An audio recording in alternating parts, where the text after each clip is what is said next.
Greetings to everyone. This is Eliza Jimenez from Group 4, introducing our group work, which is about the freedom of the human person. In Lesson 1, we tackle about its definition and its kind. Firstly, what is freedom? Accordingly, freedom is the power or right to act, speak, or think as one wants without hindrance or restraint.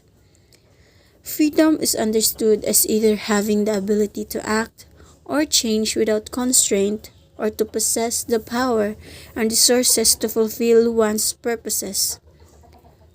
In simpler manner, freedom is defined as the quality or state of being free. Now, we may have Ms. Joverne Maritingson for further explanation about what is freedom. Hi, I'm Marie Tingson and we will tackle about the word freedom. What is freedom? Freedom is the power of a sentient being to exercise its will. Desiring a particular outcome, people bend their thoughts and their efforts toward realizing it, toward a goal. Their capacity to work towards their goal is their freedom. The perfect expression of freedom would be found in someone who, having an unerring idea of what is good and a similarly unerring idea of how to realize it, then experienced no impediment to pursuing it. The freedom we espouse is something different. It presupposes a personal authenticity that is rooted in conscience. Without a healthy, ongoing integration of conscience, the individual is incomplete. Freedom loses its purposes. One might rejoice from being free from the iron grip of the tyrant, while never realizing the true benefits of freedom that make us complete. Next, what is the essence of freedom? Freedom should not be seen as license to just do as one pleases. It is a challenge to complete the length, breadth, and depth of one's life in the time allotted. Freedom, and nothing less, makes that possible by giving life to virtue, thereby completing who we really are. Number 1. Freedom itself. Freedom is generally defined as having the ability to act or change without constraint. Wikipedia. Someone or something is free if it can do or change anything effortlessly and responsibly. A person or an animal has the freedom to do things that will not, in theory or practice, be prevented by other forces. But freedom has its particular limitations beyond himself because he is bound by consequences of his actions, either to promote goodness or destruction to himself or other persons. Free will is the ability to choose different courses of action without restrictions. If we exercise our free will, we get to decide on things that will lead us to results, either good or bad, beneficial or not. The actions that we do depend on the values we uphold and the acceptance and expectations of the community we live in, including family members and friends that we care about. To be precise, free will is our ability to choose things according to our moral reasoning, which can also be related to our previous lesson on self-determination or the ability to select on what is right and wrong. That a person's actions determines what kind of person he or she becomes. Kinds of freedom: physical freedom, psychological freedom, and moral freedom. I believe these three freedoms are essential to fulfilling the constitutional promise of life, liberty, and the pursuit of happiness. Physical freedom refers to the absence of any physical restraint. The person has the freedom of mobility to go where he or she wants to go.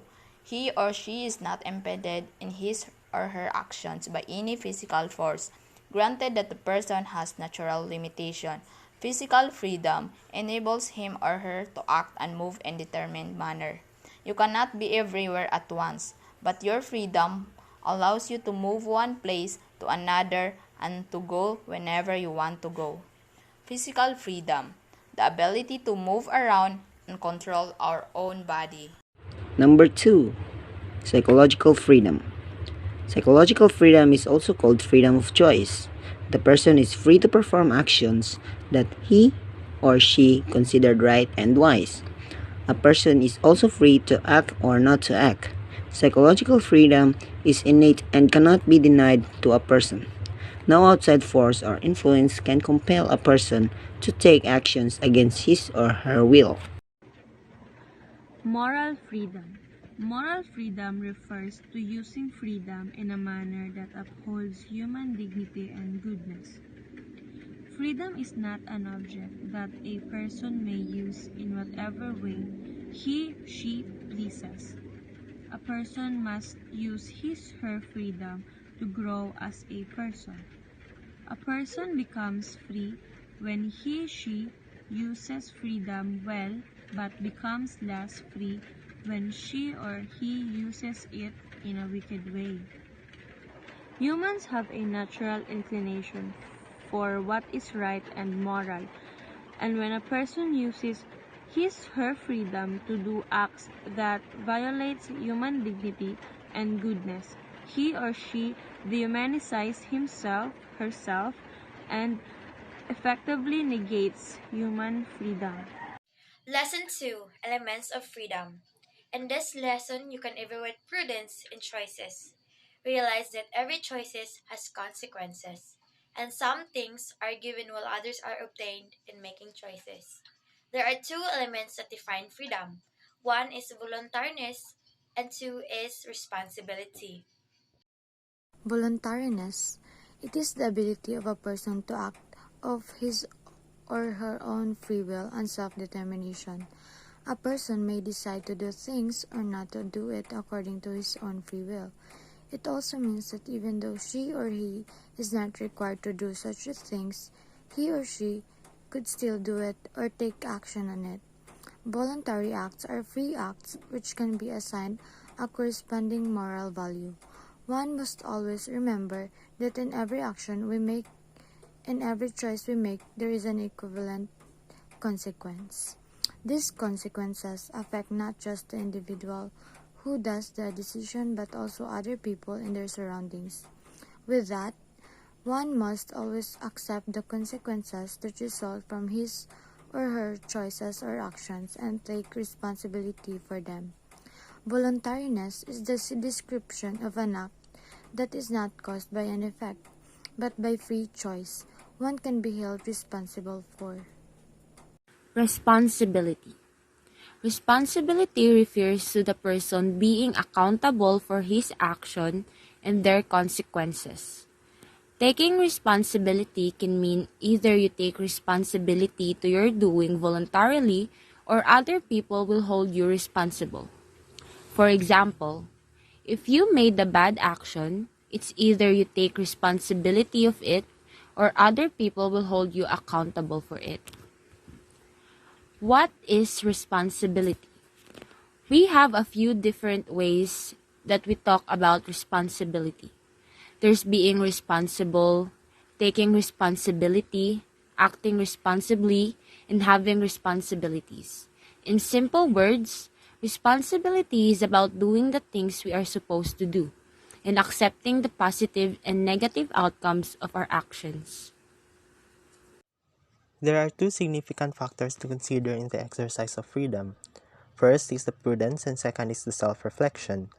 Prudence is the ability to govern and discipline oneself with the use of reason. It is having caution and giving good judgments and making decisions.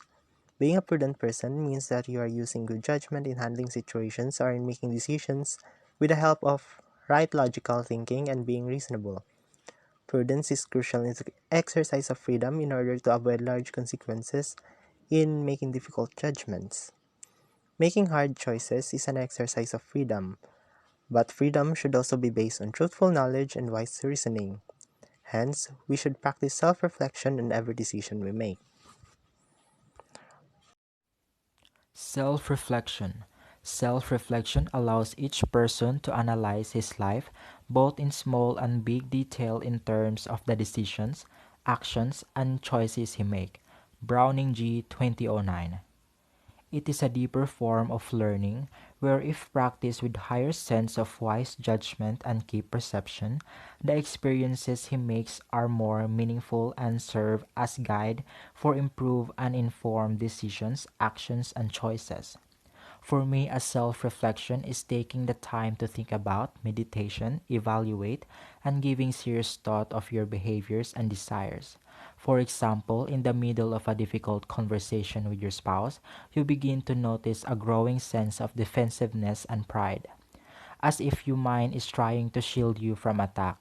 But you also bring to mind your goal of getting better and just listening without justifying yourself when taking feedback.